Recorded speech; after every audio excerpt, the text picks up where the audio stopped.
Congratulations on that insane match, insane set win that you just had. Yeah, thanks. It was very, very close. I mean, I guess the way that I would put it is that yesterday I think I should have won the match, and today I should have lost the match. So I think all is right in the world. I mean, I guess I would start there. In terms of the games today, I felt that probably the first game was really bad, but then I think when Magnus took the draw in the second game, maybe that was a mistake because that kind of gave me a chance to reset and focus as well in the third game. But it was obviously a very, very tricky match, and then at the end it got really, really crazy in the blitz. Hikaru, the one thing that really stood out today was your very strong opening preparation because you were coming with new ideas in Hmm. every game. Is that something that was happening between the rounds, or is that something that was part of the prep from yesterday? Give us an insight on how you had so many new ideas today. Yeah, I mean, I think the thing is kind of as I said on the first day, drawing all my inspiration from Fabiano. I think. I mean, the guy who's played a lot of these lines with this queenside castling, trying to attack on the king side is Fabiano. So, I mean, I would say I was trying to play like Fabiano and just try to get some positions that were very imbalanced, and especially after the first game. I was very happy that I got to kind of just like throw the pawns down the board in the third game and get to attack because it's all you can ask for when you're behind. And also, Hikaru, you had insanely good time management. I mean, every game we saw Magnus. But before that, let's take a look at this because this was the reaction that we had after the game too, after the Berlin situation being repeated. It was quite fun for us to watch both of you really enjoying this. What was going on in your mind right now? I mean, I guess what I would say is that I kind of suspected it when Magnus played e4 that it might happen. I think again, the margins are very small, and so when you get one less game, generally speaking, you feel like you're better off. And I think Magnus, just like I did yesterday, felt that his preparation was very good with black, and I certainly had not shown anything against the Berlin in the first like four games that I had faced between yesterday and today. So it made a lot of sense for him just take one game off the table. But then I was able to sort of out calculate him, I guess you could say, or get a position that wasn't completely clear cut in that third game, and I converted this two rooks and bishop end game. So it was it was very, very wild, but I'm just glad that I found a way today.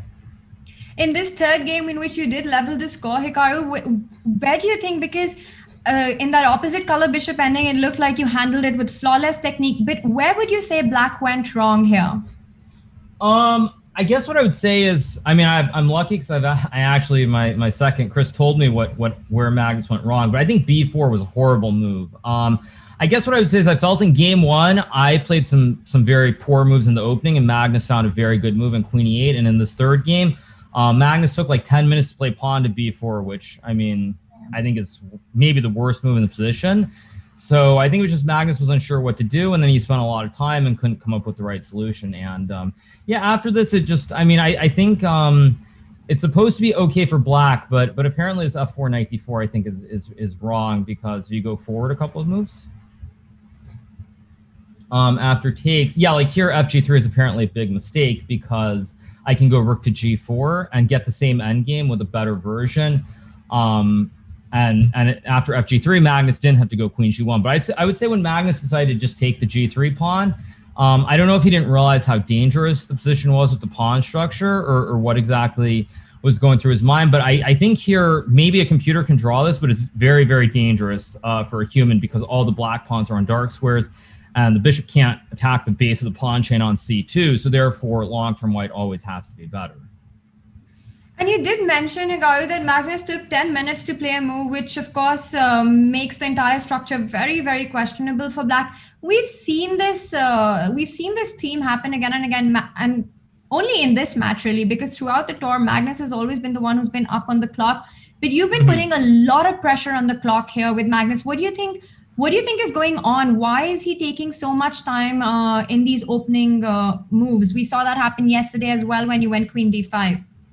Yeah, I mean, I think it's just I'm getting good positions out of the opening where the moves aren't simple, and and I mean, maybe he's a little bit unfamiliar with the ideas that I'm showing. That's the first thing. And then secondarily, I mean, I'm just, as I said on my own stream the other day, I'm just trying to take the this sort of half Nepo or semi-Nepo approach where I try to play really quickly, not as quickly as Jan, of course, but I try to play pretty quickly on the clock to put pressure on him. And I would also say that's something that I picked up during the Lindorus event where I beat Magnus, was that I also tried to put him under pressure on the clock in that match as well. And so I've been doing it pretty well. And just, I think the positions have lent themselves to it more than anything. If I wasn't getting certain types of positions, this wouldn't have happened, but I have. And yeah, it's what it is.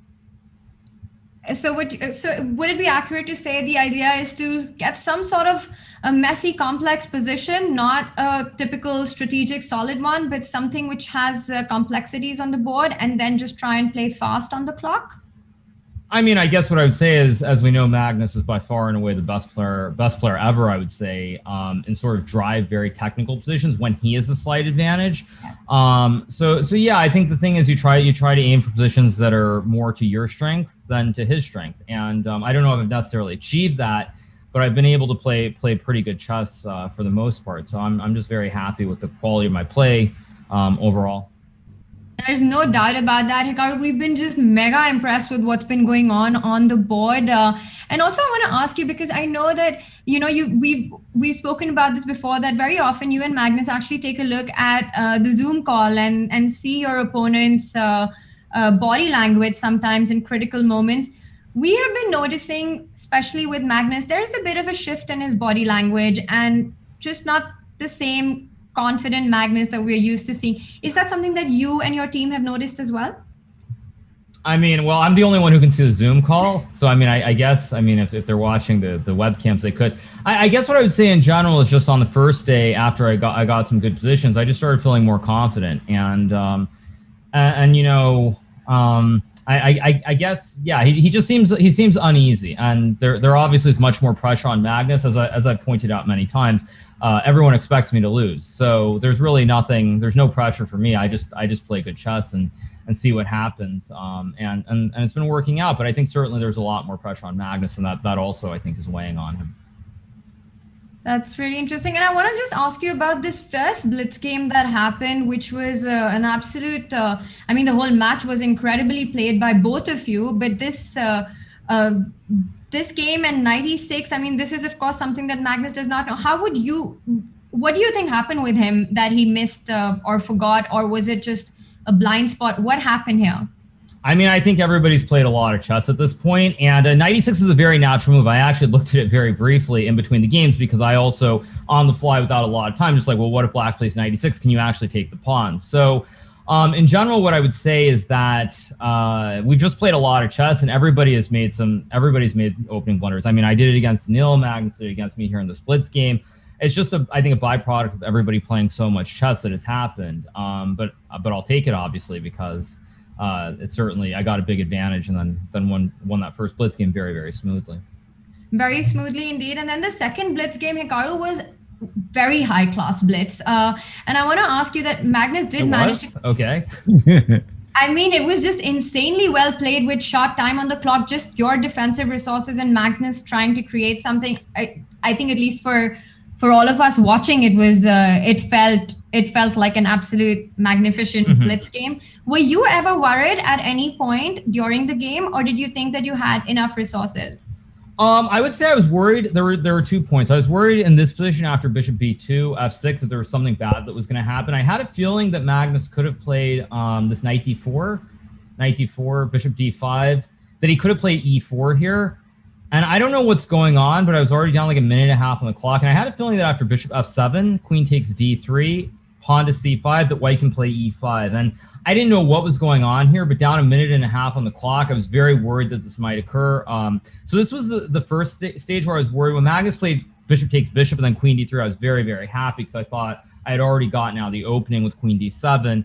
And while I think white should be better, yeah, I probably should have taken the knight, I'm guessing, on d7 maybe.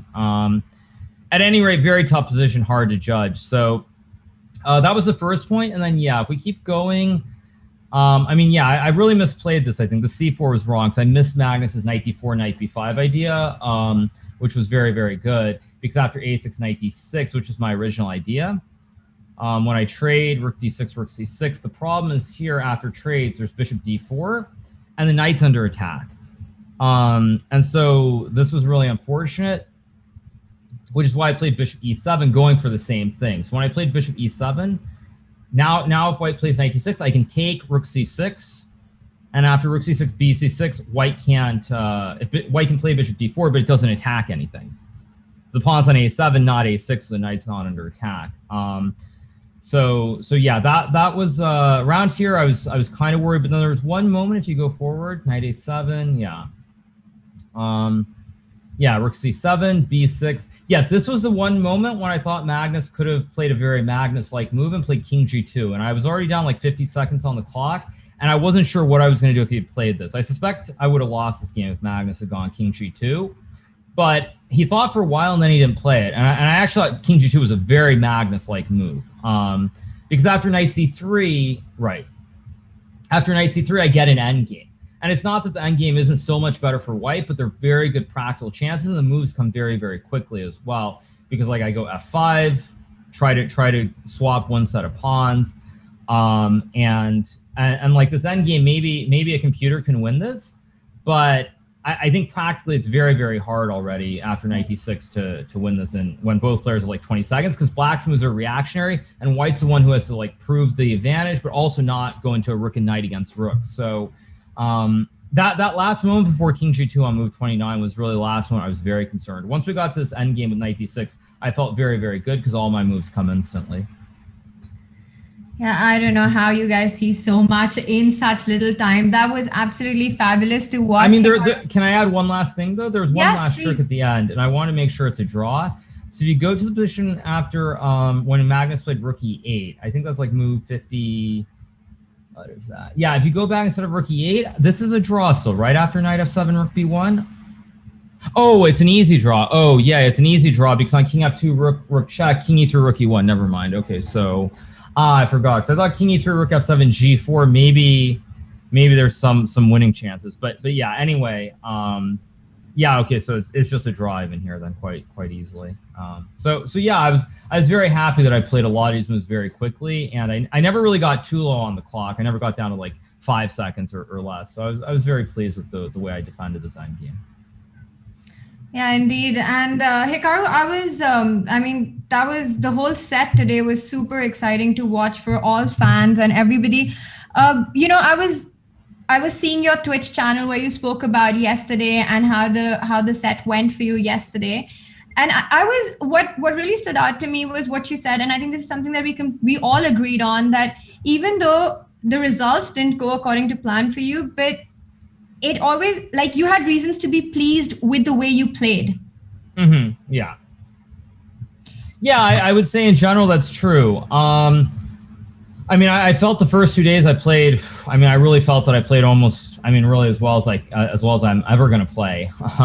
Honestly, and so to lose yesterday was disappointing. But again, I guess what I would say is I've played Magnus so many times over the years, and the main thing is I've never really felt like I'm getting good positions or I'm in the games necessarily. It seems like out of the opening I'm always under pressure, and so the fact that I seem to be getting good positions out of the opening almost every game, it really is a big confidence boost. And I think when I just get these positions and can just play chess. I mean, I've shown at least on the first 3 days that I can play on the same level as Magnus, and yeah, I mean, we'll see what happens going forward. But I guess what I would say, last but not least, is that in some ways I think winning in Ladores kind of broke that streak in a way, because I started to realize that I can play against Magnus or play on the same level, and we'll see what happens. But I would, if I'm being honest, I think I've already exceeded my expectations. So now I'm just going to keep trying to go from here and keep putting pressure on Magnus in the remaining matches. Hikaru, you're being very modest because we all know that when it comes to shorter time controls, you are an absolute monster on the board. And I'm going to hand it over to Yas and Peter with their questions. Absolutely. Well, I mean, you're saying I'm being humble, but I mean, let's be honest. Who won the Rapid and Blitz? I mean, you say, yeah. I mean, yes, obviously I'm competitive, but I mean, the facts are facts, and Magnus has won the world championship in both of those. So, I mean, while I can say that I'm competitive and I think I can play on the same level with them, I mean, you have to be realistic and give credit where credit is due. No, absolutely. I think both of you are definitely the two world's best players when it comes to the faster time controls. You're also been the FIDE Blitz #1 for a long time. So let's not forget that either. Thank you, Tanya. First of all, hearty congratulations, Hikaru. Thrilling games. Oftentimes in match play with two great players, somebody's in bad form. I just have the feeling that you're both in really good form. Just talk about that for a quick moment. How do you feel about your own form? Yeah, I mean, I think with the exception of the first game today, I've played a pretty high quality, although I feel like the third game I didn't play fantastically. So I thought maybe there's a little bit of a dip in my quality today, perhaps. Whereas the first days, I thought Magnus, he got in trouble out of the opening. So overall, I thought the quality today was pretty high. I would say out of all the games in this match, though, I'm most proud of this fourth game that I played against Magnus, where I had the black pieces, where he played this very interesting pawn sacrifice, giving up this pawn in a4. And the fact that I was able to keep my nerve and sort of keep finding good moves and draw that game, I think for me, this is one of the, I would say it's one of the best, if not the best defensive performances I've had against Magnus, because it's very often times that I get in these slightly worse end games or complicated end games, and when we get lower on the clock, I naturally have a way of messing them up. So I really would say this fourth game with black, once it got really messy, I was very, very happy with the way I defended. I mean, for me, it's one of the best defenses, one of the best defensive games that I would say I've ever played against Magnus. Wow. Well, thank you for sharing that for sure. And before I turn it over to Peter, just an observation. Hikaru, hearty congratulations, because I've been told that you have reached quite a milestone. You have 500,000 followers on Twitch. So salute. Well done. Thank you, Yasser. Appreciate it. Yeah, it's been amazing. I see there are a lot of people even here in the Chess24 chat, writing a lot of emo, or spamming with emotes and all that other stuff. So yeah, it's just great to see how popular chess has become on Twitch, and I think the fans are really inspiring me and giving me a lot of the energy that I need and the motivation to just try and win this final. Well, you have been inspiring, that's for sure. Peter, do you have some questions for Hikaru? Yes, I do have. First of all, congratulations, Hikaru, on winning today's set. I fully agree. While we were witnessing this fourth game, I also felt like, this is a very, very important game, very nerve-wracking moment. And the move that impressed me the most, and the way how you reacted, this King F7, because you almost blitzed it out. And we were discussing with Yasser, wow, King F7, this is a move that usually you can't really play so quickly.